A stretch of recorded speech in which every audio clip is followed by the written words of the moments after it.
নমস্কার, আমি চলে এসেছি রূপা কিচেন উইথ কুকিংয়ে। অন্য দিনের মতন আবার একটা রেসিপি নিয়ে চলে এসেছি। আজকে এখানে আছে বাঁধাকপি আছে, গাজর আছে, সিম আছে, বেগুন আছে, এগুলো সব দিয়েছি। আর এখানে আছে মটরশুঁটি আর কাঁচা লঙ্কা, এগুলো দিয়ে দিচ্ছি এর মধ্যে। আর এই যে পুঁই মিচুটি, এই মিচুটি দিয়ে বাঁধাকপি চচ্চড়ি করছি আজকে। লবণ দেওয়া হয়ে গেছে, এবার সব মশলাগুলো দিয়ে দেবো একে একে।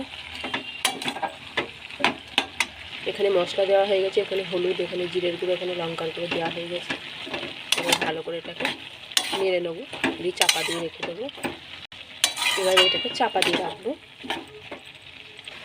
এখানে আছে আদা আর সর্ষে বাটা, এটা দিয়ে দিচ্ছি।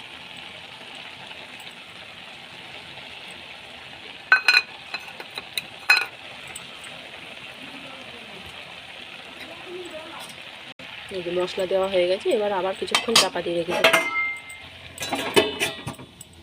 এই চচ্চড়িটা একদম একদম ঘন্ট ঘন্ট হয়ে গেছে, একদম সব সিদ্ধ হয়ে গেছে, একদম হয়ে গেছে, নরম হয়ে গলেও গেছে। একটু ভালো করে আর একটু শুকনো করবো, ভিতরে রস আছে। যে এটা একদম হয়ে গেছে, এদিকটা লেগে যাচ্ছে, এই যে লেগে যাচ্ছে, মানে এটাকে নামিয়ে ফেলবো। এই যে চচ্চড়িটা নামিয়ে ফেলেছি মটরশুঁটি দিয়ে আর পুঁই মিচুরি দিয়ে। বাঁধাকপি চচ্চড়িটা হয়ে গেছে।